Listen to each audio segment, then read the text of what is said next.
ในปัจจุบันเราก็ต้องยอมรับเลยว่าวัยรุ่นลาวหลายคนหันมาเกี่ยวข้องกับยาเสพติด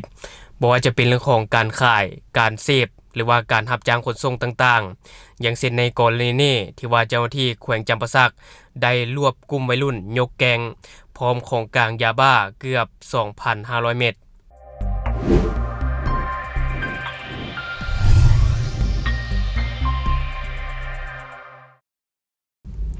สบายดีท่านผู้ชมยินดีต้อนรับเข้าสู่รายการ Talk the New และหัวข้อข่าวที่ข้าพเจ้าอยากจะนำเสนอในมื้อนี้ก็จะมาเว้าถึงวัยรุ่นลาวเพราะว่าในปัจจุบันนี้วัยรุ่นลาวหลายคนหันไปเกี่ยวข้องกับยาเสพติดบ่ว่าจะเป็นเรื่องของการเสพการขายหรือว่าการรับจ้างขนส่งอย่างเช่นในกรณีนี้ที่ว่าเจ้าที่ตำรวจแขวงจำปาสักได้มีการรวบแก๊งค้ายารวบแก๊งค้ายาถึง7คนพร้อมของกลางยาบ้าเกือบ 2,500 เม็ดซึ่งว่าข่าวตัวนี้ข้าพเจ้าจะมาจากเพจข่าว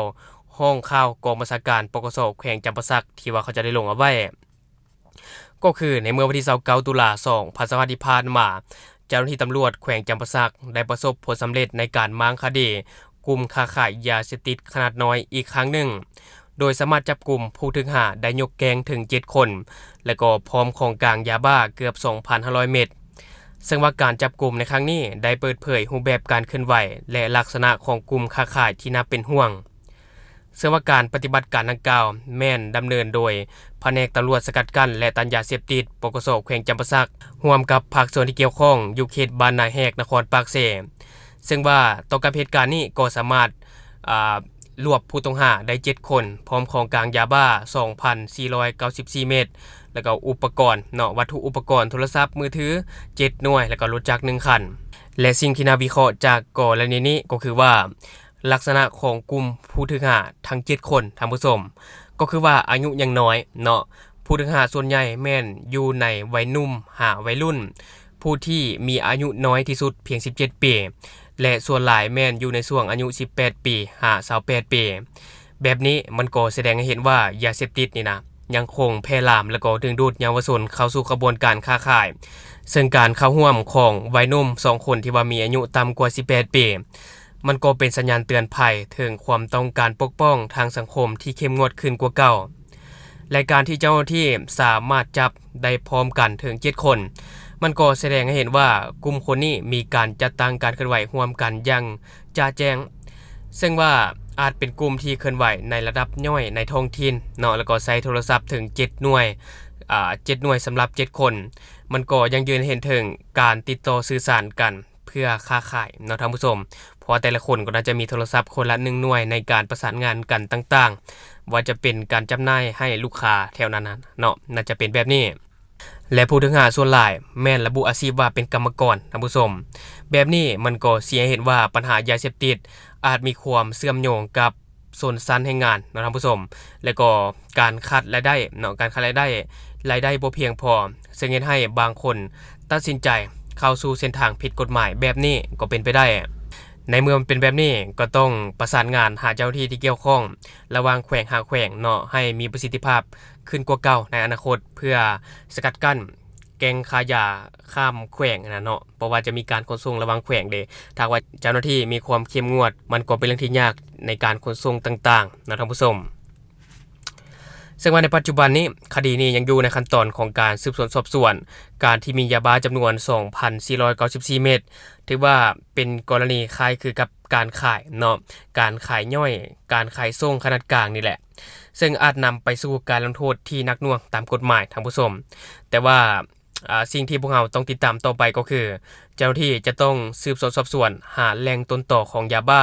ผู้อยู่เบื้องหลังหรือว่าผู้สนองยาเสพติดให้แก่กลุ่มวัยรุ่นกลุ่มนี้ไปเอาอยู่ไสมาเป็นไผเป็นผู้ส่งให้เฮาต้องสืบหากลุ่มนี้ให้ได้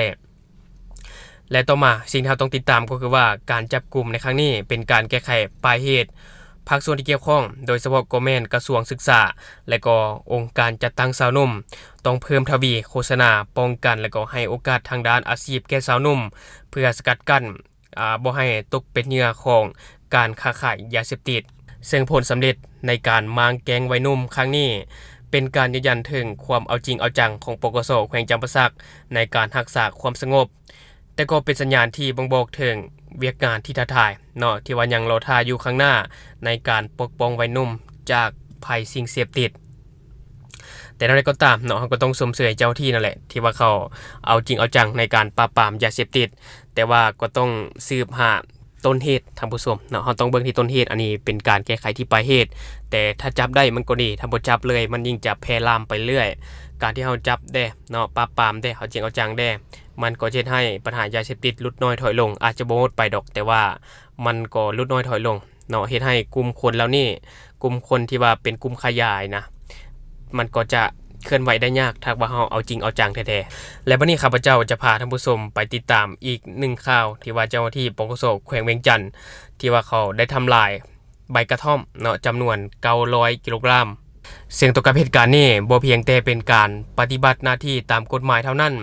แต่ยังเป็นการส่งสัญญาณที่หนักแน่นถึงความมุ่งมั่นในการแก้ไขปัญหายาเสพติดในท้องถิ่นซึ่งว่าข่าวตัวนี้ข้าพเจ้าจะมาจากเพจข่าวเวียงจันทน์ Progress News ที่ว่าเขาจะได้ลงเอาไว้ก็คือว่าแผนกสกัดกั้นและตัญญาเสพติดห้องตำรวจปกสแขวงเวียงจันทน์ได้จัดพิธีจุดทำลายใบกระท่อมที่ได้มาจากการปราบปรามรวมน้ำหนักทั้งหมด 905.8 กิโลกรัมซึ่งว่าพิธีดังกล่าวได้ดำเนินไปตามข้อตกลงของกองบัญชาการปกสแขวงเวียงจันทน์ฉบับเลขที่ 1012/ปกสจำวจลงวันที่28ตุลาคม2025โดยมีท่านพันโทบัวเงินนามประกาศสิทธิ์ห้องแผนกสกัดกั้นและตัญญาเสพติดห้องตำรวจปกสแขวงเวียงจันทน์เป็นห้องคณะรับผิดชอบทำลายตัวจริงพร้อมด้วยพนักงานที่เกี่ยวข้องเข้าร่วมอย่างครบถ้วน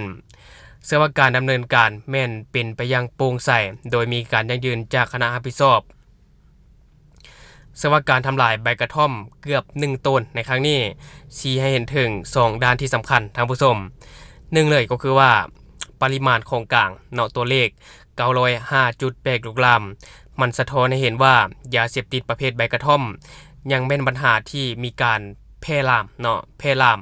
และก็มีการค้าขายอยู่ในระดับที่สูงพอสมควรภายในแขวงเวียงจันทน์และก็ในแขวงต่างๆภายในประเทศลาวแสดงว่าความต้องการของตลาดและก็การลักลอบขนส่งเนาะที่มีสูงขึ้นอาจเป็นสิ่งที่ท้าทายที่ว่าเจ้าที่จะต้องสืบต่อแก้ไขและจุดประสงค์ของการทำลายในครั้งนี้เนาะการจัดพิธีอย่างเป็นทางการแม้มีจุดประสงค์หลักเพื่อปลุกระดมคนควายให้ลูกหลานสาวนุ่มและก็เยาวชนรู้ถึงผลหายของยาเสพติดนี่แม่นการสุ่มใส่เวียกงานป้องกันเนาะซึ่งว่าเป็นหัวใจสำคัญในการแก้ไขปัญหาในระยะยาวนอกจากนี้ยังเป็นการยืนยันถึงการปราบปรามขบวนการค้าขายสิ่งเสพติดภายในแขวงซึ่งการทำลายของกลางนั่นถือว่าเป็นการตัดสายโซ่การตลาดและแสดงให้เห็นถึงการปฏิบัติกฎหมายอย่างจริงจังเพื่อเป็นการลดพรหรือยุติการเคลื่อนไหวสิ่งที่ผิดกฎหมายนี่ให้หมดไปจากสังคมโดยรวมแล้วเนาะพิธีจุดทำลายใบกระท่อมในครั้งนี้ของปกสแขวงเวียงจันทน์ถือว่าเป็นบาดกล่าวที่น่าชื่นชมเนาะน่าชื่นชมน่าชมเชยในการปฏิบัติกฎหมายและก็การโฆษณาเผยแพร่แต่ว่าถึงอย่างไรก็ตามการแก้ไขปัญหายาเสพติดบ่สามารถสำเร็จได้ด้วยการทำลายของกลางเพียงอย่างเดียวท่านผู้ชมแต่มันต้องอาศัยการร่วมมืออย่างต่อเนื่องระหว่างการใช้กฎหมายหรือว่าการศึกษาอบรมหรือว่าการป้องกันและที่สำคัญก็คือว่าการมีส่วนร่วมของชุมชนเนาะเป็นหูเป็นตาช่วยกันนั่นแหละ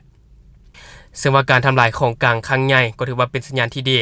แต่สิ่งที่สังคมต้องติดตามต่อไปแม่นยุทธศาสตร์ในระยะยาวของแขวงเวียงจันทน์ในการลดพรอัตราการค้าขายและเสพสิ่งเสพติดให้ได้ยั่งยืนยงเนาะอันนี้เราก็ติดตามไปนำกันและทั้งหมดก็คือสิ่งที่ข้าพเจ้าอยากจะนำเสนอในมื้อนี้ถ้าว่ามีหยังคืบหน้าหรือว่ามีข่าวหยังออกมาข้าพเจ้าก็จะเก็บมาฝากท่านผู้ชมเติมสำหรับท่านผู้ชมคนใดที่เบิ่งคลิปของข้าพเจ้าแล้วยังบ่ได้กดติดตามช่องยังบ่ได้กดกระดิ่งแจ้งเตือนก็อย่าลืมเนาะไปกดเพื่อเป็นกำลังใจให้ข้าพเจ้า